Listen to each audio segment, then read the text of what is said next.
Hello everyone and welcome to Uncivil Law, where we learn through the misfortunes of others. As always, I hope you enjoy this legal education content, and today will be the day I earned that subscription. For today's story, we are talking about Katie Joy Paulson without a crystal ball and the continuing lawsuit against 7M, which continues to happen, or actually it's the other way around, because 7M is suing her, and the lawsuit is continuing. Surprising no one. The trial is currently scheduled for April. Whether or not so we're in a discovery phase at this point, and we have a trial set for April. So will they settle? Will they not? I don't know. But we made it past the motion to dismiss, which does not surprise me in any way. Also, I have a special announcement. Now, we are going to be, of course, covering the Chad Daybell Lori Vallow case out of Idaho. For those of you who are not familiar, this is the cult murder case out of Idaho with the death of the children. And I have been looking for a way to make sure that I will be the source of Chad Daybell, Lori Vallow content that you will think of me. And we've been thinking of ways to try to get content out there. And I had a plan. I have an epiphany, in fact, a way that we're going to have much more content on Chad Daybell, Lori Vallow going forward. But I'm going to reserve telling you about the exact plan until after we read the motion from the court. So something exciting. Also, Stephanie doesn't know about this part yet. So Stephanie will also be surprised. It will be fun and exciting for everyone. Exciting and fun. And Stephanie's like, wait, what now? Yeah, we're going to talk about it. Okay, so this case deals with 7M. 7M is a talent management agency. They help people to grow big on the social media. They themselves, however, are not well known, or at least I've never heard of them. And so 7M itself, not so much on the public figure. They may try to create public figures, but they themselves are not a public figure, or it doesn't seem to me. So we're going to review all this from the court and do all this. So let's go ahead and get started with this. Stephanie says, fight her, but I don't want to fight you. I want you to accept my brilliant, brilliant strategies and plans. All right, so let's do this. Okay. So let's go on with what's going on here. The above entitled matter came on for hearing on defendant's motion to dismiss. Lol, no. Before the Honorable Michelle Davis, of the judge of the District Court of Minnesota. Plaintiff appeared by and through counsel, and defendant appeared and was represented also by counsel. Due to the COVID-19 pandemic, the matter was heard remotely via Zoom. All parties could be heard throughout the proceeding. Based on the reports, files, and records, arguments, and after being fully advised, the court makes the following findings. Defendant's motion to dismiss is denied. No. The attached memorandum is attached to explain why. All right, so let's learn about why we're not dismissing. All right, so let's learn a little bit about this lawsuit. On March the 31st of 2022, plaintiff 7M Films Incorporated and Robert Shin, who were a talent management company and the CEOs and sole owner, respectively, based in the state of California, commenced this lawsuit against Catherine Paulson, also known as Katie Joy Paulson, and without a crystal ball, a Minnesota resident and Minnesota corporation, respectively. They are based out of Minnesota. Ms. Paulson runs several social media accounts with substantial reach, numbering in the tens or hundreds of thousands of followers, and attendant engagement, particularly on Instagram and YouTube. She has, in fact, done well for herself, which is perfectly fine. And she has said many, many things that have pissed a lot of people off, which is also perfectly fine. But she might have crossed a legal line here, which may be a problem. And yeah, that's going to be the thing. This is the lawsuit that seemed to have the most legs, and I'm not surprised at all that we're not dismissing. The complaint was amended just days later, adding Miranda and James Derrick, husband and wife and associates of Shin, as plaintiffs. So some other people are suing. The amended complaint pleads 9 causes of action. The 9th count is mislabeled as count 10. The amended complaint skips from count 8 to count 10. So there's a typo, but no one cares. But counts 1 and against Ms. Paulson and her LLC. But counts 1 and 2, defamation per se, respectively, ultimately underline the remaining counts. So yes, I agree with this. Right, as is typical in these. Well, yeah, I think typical is a fair characterization. in these kinds of things, defamation is usually the backbone count. You see some other things, but defamation is basically the thing that causes rise to fall, right? It's like, intentional infliction of emotional distress sometimes, or maybe it's invasion of privacy other times, or maybe it's whatever, right? But the defamation is kind of really the linchpin. If the defamation fails, everything fails. If the defamation succeeds, everything probably succeeds. Everything kind of builds on the defamation. In other words, the defamation is basically the cornerstone of the entire lawsuit. So I tend to agree with that characterization.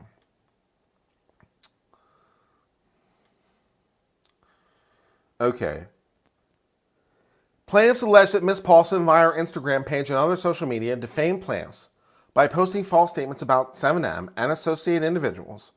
Plaintiffs' business is in the field of social media communications and marketing, sure, as well as brokering deals between performers, particularly dancers and commercial venues.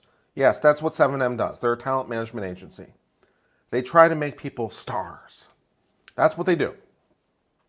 Defendant in her social media posts as listed plaintiff claims that plaintiffs, in addition to their commercial ventures, are associated with the Shinnecock Church, which plaintiffs claims the defendant characterizes as a cult. Now, this is where things get a little bit interesting, right? Many of the leadership of the church is also leadership of the business. That does not itself mean the church is affiliated with the business.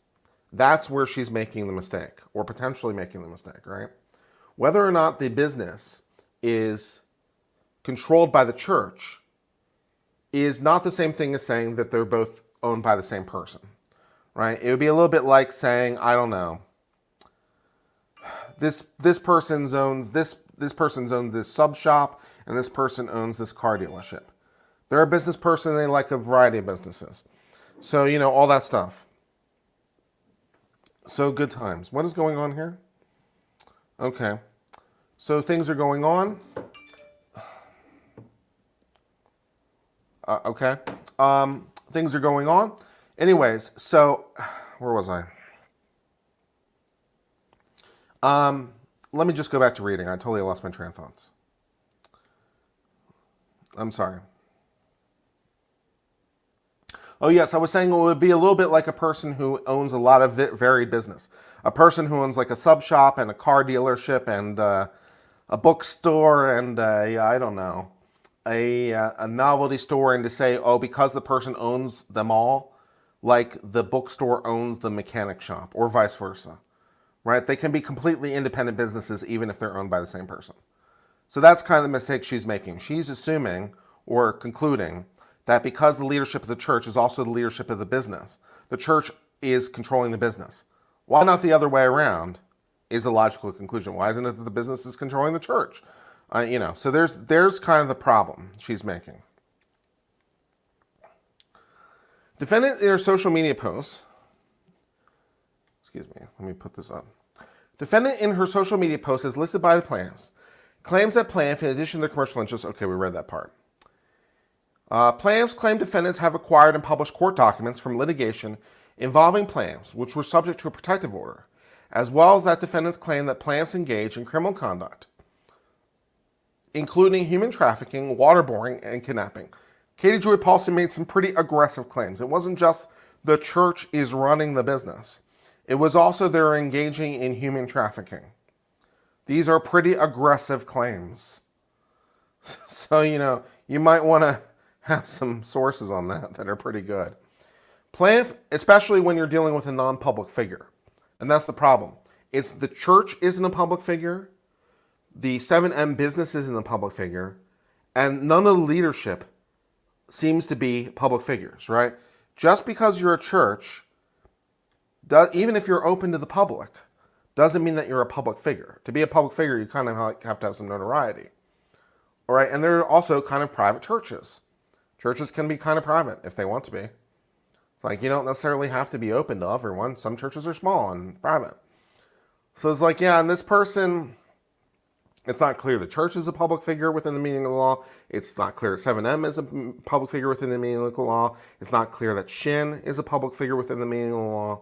It doesn't seem to be the case based on my preliminary analysis thus far, as I can tell it.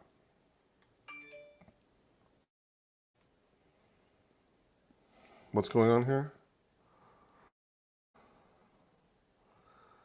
Coral Springs is a member for 1 month. Alan Mueller. Too bad. Wanted to call her a fat. Julie Barlam. Uncivil Law. Please don't make Stephanie hurt you. Alan Mueller. Steph, you took a... What? Why am I reading this?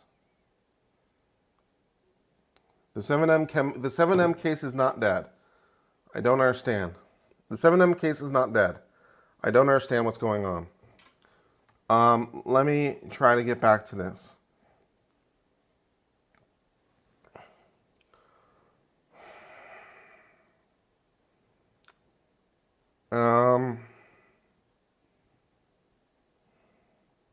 Plaintiff's claims are rooted in the same allegedly defamatory conduct by defendant, but are pled as tortious interference with contract, intentional interference with prospective advance, deceptive trade practice, negligence, intentional infliction of emotional distress. Defendants have not yet filed an answer.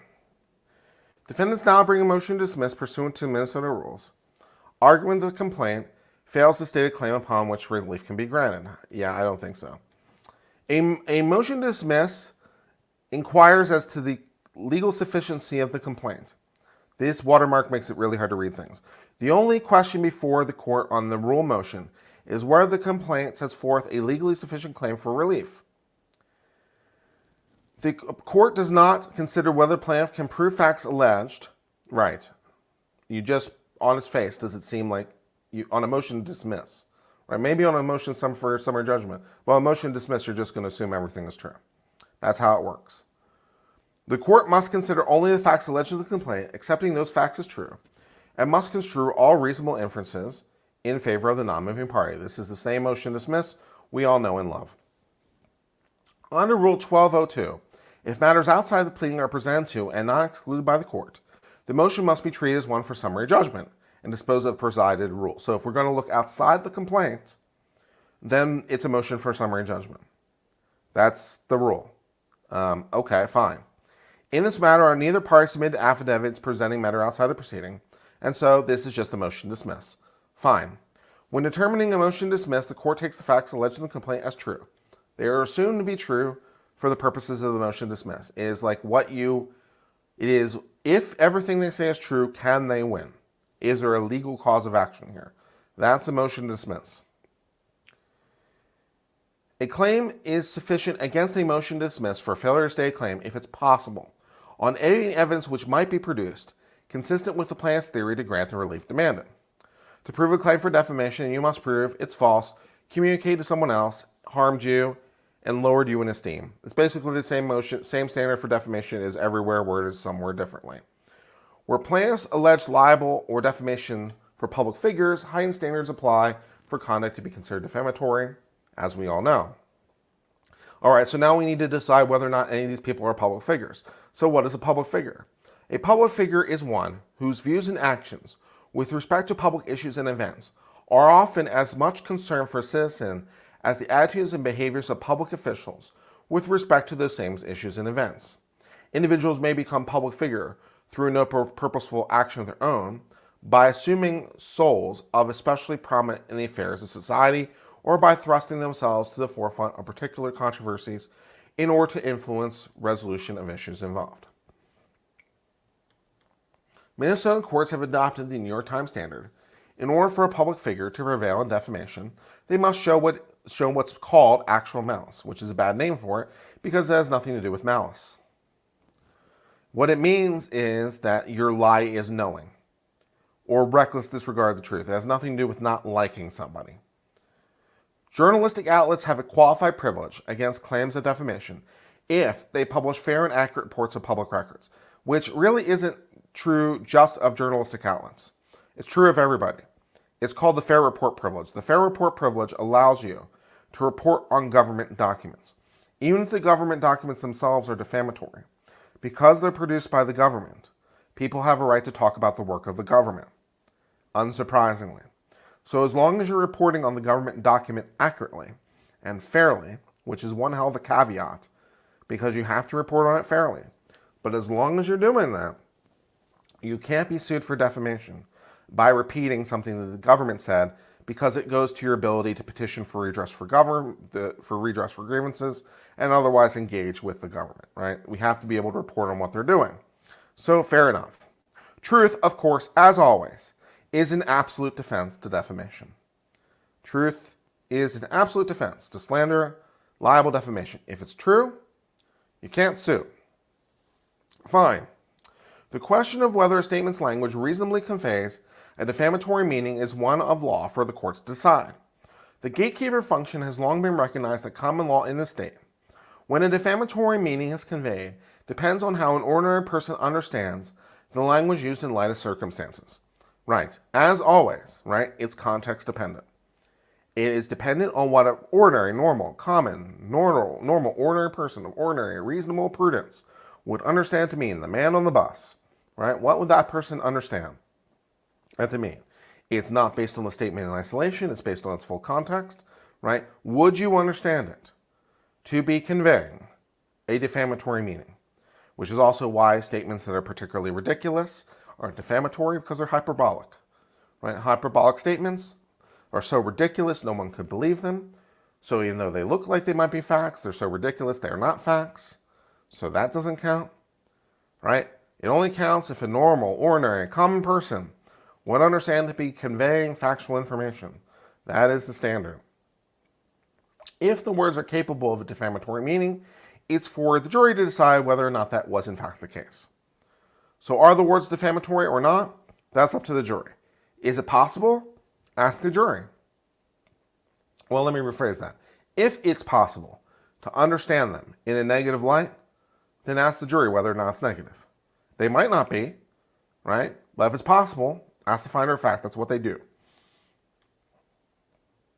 The case before the court turns on whether allegations in the amended complaint, taken alone and assumed to be true, right? We're assuming them to be true. We're not finding them to be true. Form a legally cognizable claim for relief. While defendants provide an admirable summary of Minnesota and United States law concerning defamation involving public figures, and argues plaintiffs will be unable to prove defendant acted with actual malice, those issues are not prominently before the court in this present posture. Assuming arguendo, which means for the sake of argument, that the plaintiffs are public figures, and thus subject to actual malice standard, the amended complaint pleads actual malice. Whether they actually able to prove they acted with actual malice is of course another matter, but that's not before the plaintiff, not before the court, because the one is motion to dismiss. Right, so they may or may not be public figures.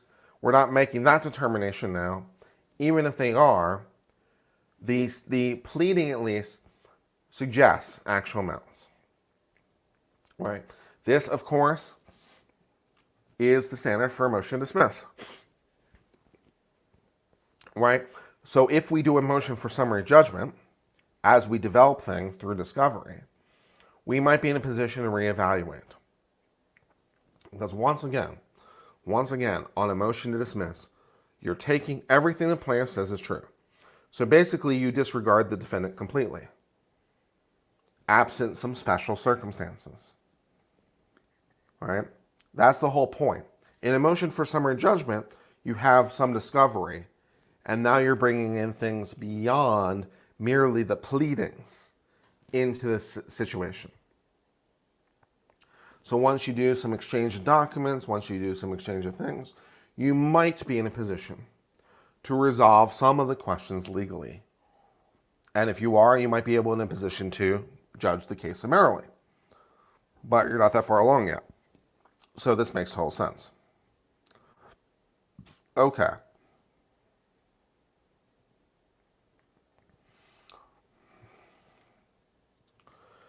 Minnesota is a notice pleading state, which is very common, which requires only that the plaintiff include information sufficient to fairly notify the opposing party of claims against it. Generally, a pleading in a defamation case requires defamatory matter be set out verbatim. That is pretty true typically of defamation as well.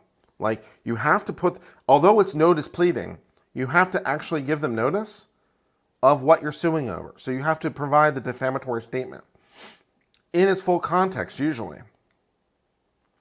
Without setting forth published words which are allegedly defamatory, the court has no means of ascertaining whether or not they're actionable. You got to tell the court the words you're suing over in defamation. That's just part of the notice. You got to be able to tell us that much.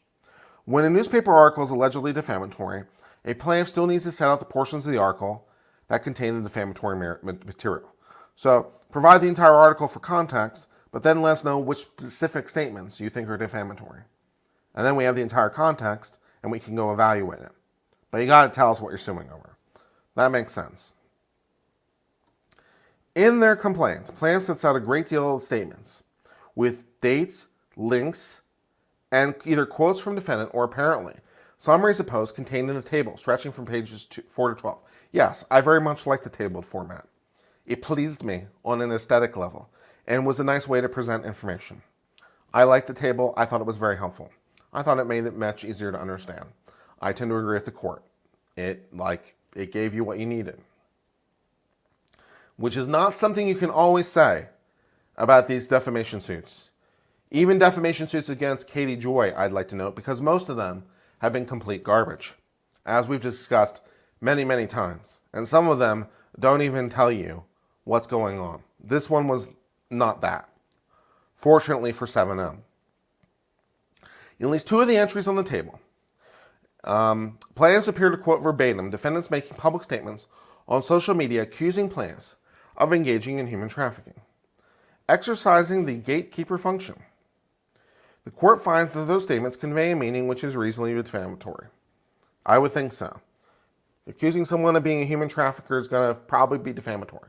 Accordingly, they pled facts that would entitle you to relief. And that's basically all you need.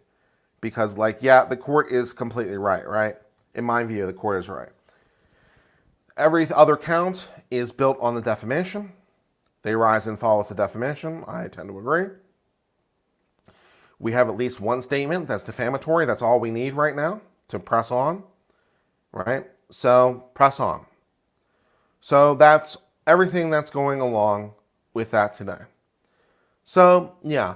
So, of course, this isn't the end of the road for Katie Joy, right? She can always settle. That's always an option. And as information is getting exchanged as part of discovery, assuming that she doesn't settle, she might be in a position to ask for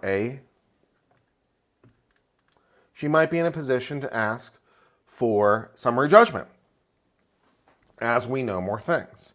So, I, of course, was only evaluating the complaint based on its surface because that's what you do at that stage of the proceedings. And I don't have enough information right now to render an opinion as to whether or not she can win on a motion for summary judgment. She might be able to, right? She can start to bring in external materials beyond the pleading. So she might be able to show some of the things she needs to show. I kind of hope for her sake she can, because if she can't, then we're off to trial, which is currently scheduled for April. So we'll see how that all develops, and that's what's going on right now. So thank you all for that. Let me go ahead and acknowledge some people in the chat that are here just to say hello. No one in it is here. Hello, how are you doing? On a limb, Secret McSquirrel, always happy to have you here, of course. Karen is here. Steve, Julia, Henhouse, Bath Company, Eleni A. Hello, how are you doing? I'm feeling pretty good, thank you very much. Julia's here. Calming the Chaos. Stephanie, of course, is here. Always glad to have Stephanie here, as always. Cindy, Kristen, nice to have you here. DL, Cruiser, Striat, Andrew, Mr. Snuffles, glad to have you here. Koss, great intro. Awesome. Dinner's ready. Nice to know. What are we having? Gina, Libby, Arif, Ona. Nice to have you here as always. The background, of course, is courtesy of Rob from Law and Lumber. I'm continuing to visit him at his place. So this is Law and Lumber's pad that I'm happy to be borrowing for the moment. So we're having fun with that. Cool Springs.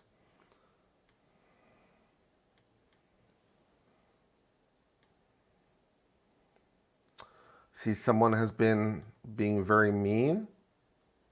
We don't allow personal insults in chat, of course. Julia. And so forth and so on. T is here. Goofus, Shannon. Happy to have you all here. Can I explain summary judgment? Sure. So summary judgment, you have an exchange of information. And so the standard for defamation, let's try this again. The standard for a motion to dismiss is you assume every fact in the complaint is true. Okay? A motion for summary judgment, you have some exchange of information. So in summary judgment, you ask a slightly different question. You ask whether or not there's any material fact that's in dispute that would allow for the case to go forward. And one of the things you can do is, like, you can show that, like, for example, so let's say, for example, Katie Joy has said that 7M has done human trafficking. Let's suppose, for instance, that there is some official government document somewhere that reflects that Katie Joy can show, right? So she can bring that in and say, hey, look, there's this government document here that reflects that, right? And so now she would have that ability to use that fair report privilege, so it's no longer an issue in dispute. So you can start to consider uncontested or uncontestable evidence that Katie Joy can bring into the picture that would resolve things, right? So if it's uncontested or uncontestable, you can start to consider facts presented by Katie Joy. So hopefully that makes sense a little bit. All right, so all the good things. Did I hear that KJ said I was lazy because I didn't talk to her to get their side of the case? Well, I don't think that's really fair. I don't have to talk to her in some sense to get her side of the case. That's what the filings are for, right? That's one of the benefits of reading official filings. Like, I don't need to talk to her to get her side of the case. I can get her side of the case from her filings, which I've read on screen and evaluated it. And as to the motion for dismiss, I found them wanting, as did the court. So my analysis was tracking with the court. So I don't in some sense need to talk to her to get her side, because I can just read the documents she files in court and assess them as it goes forward. And as she provides new documents to the court and new information to the court that will put us in a better position to analyze, I, of course, will do that as well. And it may very well be, and I'm certainly not prejudging it, because I have no reason to prejudge it. It may very well be the case that as more information comes in the record, she will be able to get to where she needs to be on a motion for summary judgment, right? All I've attempted to do so far is answer the motion for dismissal. And I came to the same conclusion as the court. So, so far so good. As more information comes in and she moves for summary judgment, assuming that happens, I'll evaluate that and we'll see where we are. So, we'll see where we are on all that. Okay. So, in terms of what could KJ offer 7M, I don't know. I have no clue. I don't know. I don't know.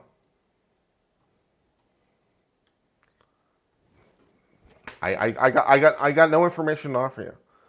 What could she offer 7M to settle? I don't know. I'm not 7M. What does 7M want? I don't know.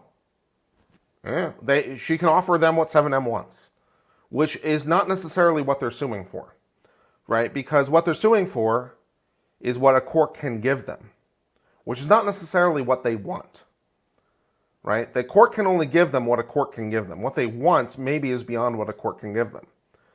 So maybe they want something else. I don't know. Maybe they can reach a compromise. I have no clue. So all that good stuff. Did I just wake up from a nap? No, I'm doing fine. Thank you for asking. All right. Yeah. So let's go ahead and talk a little bit more about my new secret plan. You'll be excited about the new secret plan. So as I mentioned in the tease, in the introductory tease, I want to cover the Chad Daybell Laurie Vallow case. And I want to do more coverage on the Chad Daybell Laurie Vallow case. And, because I want people to understand that this is the source of information for Chad Daybell and Laurie Vallow, at least from a legal education angle, right? As we get into the trial and we start to talk about the case in January. So, we need to start producing information. Now, sadly, there's not information every day about Chad Daybell and Laurie Vallow. So I thought to myself, well, what can we do? Well, this is where I reveal my grand plan. Are you ready for this? I know you are. I, Uncivil Law, am now the proud owner of all 5 books of the Great Gathering series written by Chad Daybell. I am now the proud owner of The Great Gathering, The Celestial City, The Rise of Zion, The Keys of the Kingdom, and The Renewed Earth. So what I'm going to be doing is I'm going to be reading a random chapter or random pages from this book for our enlightenment every day. So I thought what I would do, in the spirit of this, to give you a tease of this, is I would read a portion of this today, and then we would go from there. So let me just read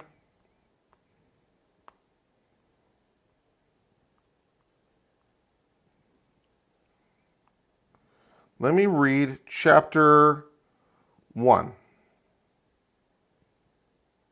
I think we might have read chapter 1. Let's read chapter 2. Okay, we're going to read chapter 2 from The Great Gathering written by Chad Daybell, and we're going to do that right now. Tad has always been a sports fan, and he's always been disappointed when the National Basketball Association and the Utah Jazz had folded for financial reasons. He still followed the National Football League closely, rooting for the teams that the former BYU stars playing for them. Also, he began to play a new sport called Conquest a couple of years earlier with some men in the ward. The game was an exciting combination of rugby and ultimate fighting, set within a huge maze the size of a basketball court. It really got the players' heart pumping, even if they did get a little beaten up. Soon, Tab was playing Conquest every Saturday in an organized league. It was a lot of fun for the spectators to watch as well, and Conquest quickly became popular across the nation. Within a year, the formation of a professional Conquest league was announced. Most of the owners of the former NBA teams still owned their arenas, and they were desperate for a way to make money and fill those empty seats. They saw how Conquest would easily fit onto the old basketball courts. Many analysts had said the NBA folded because the game wasn't violent enough to keep up with pro football. Major League Baseball was also struggling for the same reason. Fans wanted to see collisions and non-stop action. Conquest certainly met those requirements, and then some. Plus, the owners promoted the matchups more like professional wrestling or boxing, where the top team could be toppled at any time and a new team would be crowned the champion. So there wasn't a regular season like other sports, but an unending round-robin tournament that continued all year round. It helped create a maniacal fan base. It made every game important because even the weakest teams could win a few games in a row and work their way into a title game. Some skeptics called it the Hulk Hogan League in honor of professional wrestler from the 1980s, who seemingly won and lost his championship belt every other month in order to keep the fans coming back. There was some truth to that claim, but the owners didn't mind as the fans packed into the arenas for every game. In later years, Conquest rules would become much more depraved, even leading to occasional deaths. But even in the original version, it was the most violent game the United States had ever seen, and the American public made it the highest rated sports league in TV history. And thus concludes that portion from chapter 2. I hope you found this exciting. I did too. And so I thought maybe we could read more of the works of Chad Daybell. And we could do it maybe every day. We could read some random pages from the books, which I am now the proud owner of. Very exciting. So we can look forward to all of that. How fun. How fun. So, let us... Whoa, my battery's running low. Uh-oh.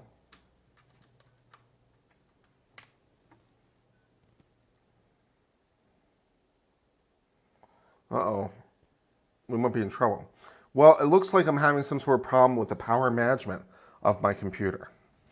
So somewhat unintentionally, that will have to bring us to the end of our stream. I know you're disappointed. I'm disappointed too. I had some other stories I wanted to share.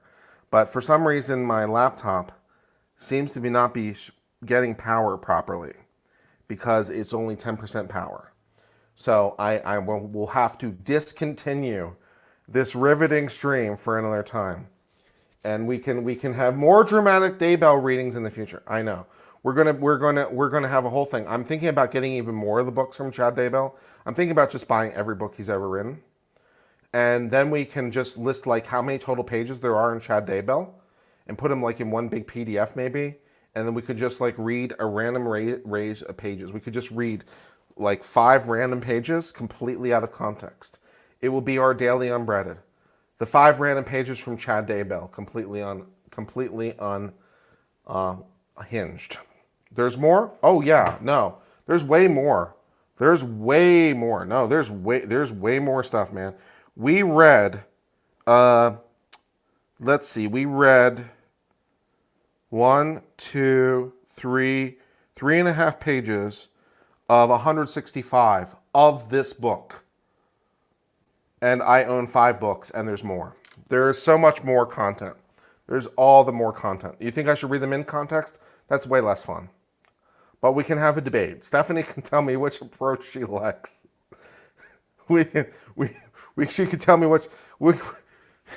We can have our daily unbreaded graphic, and it'll just be like, you know, we'll have to come up with something that's evocative of Nick's daily unbreaded graphic without being a derivative, because it would be nice to have a little bit of like law tube tie in there, so we could do something like that. So yeah, we'll have some more. Let's see, how's my battery doing? It says 10% available and it's plugged in. I don't know, man, but I think we're gonna have a problem. Maybe a poll will be in order for members. We could do a poll. We'll work on it. It's something to be done. What does Stephanie say? Stephanie said, yeah. So since you bought the book, you own the copyright? No. It's all in the fair use. It's all in fair use. We can have some fair use commentary about the books to make sure that we're using them in the fair use way. So let's have some fair use commentary about the books. I find the idea of this sport conquest to be intriguing. I'm confused how we're getting the maze onto the basketball court. And also that the NBA apparently folded for not being violent enough, but Major League Baseball is also still operating. This seems odd, but okay. These are some things that are happening in this book, apparently. Chad Daybell's authorship, though, is this is all the rest of it. So we'll go from there. But I'm going to sign off for now in case my laptop accidentally dies. If you've been enjoying this stream, please remember to give it a like, comment, subscribe. If you'd like to see more Chad Daybell content, leave a comment in the description of the video. Leave a comment in the response. Do you want to see more Chad Daybell comment? If so, how do you want to see it? Do you want to see just random pages at a time? Do you want to see like paragraphs in context that are just from randomly? Do you want us to read? How do you want us to do it? Give us your suggestions of how you'd like us to read about Chad Daybell's wonderful, wonderful post-apocalyptic Mormon fiction and how you think that the best way to cover it is. I'm going to sign off for now. I've been Uncivil Law. Until later, my friends, I hope all is well. Cheers, my friends, and goodbye.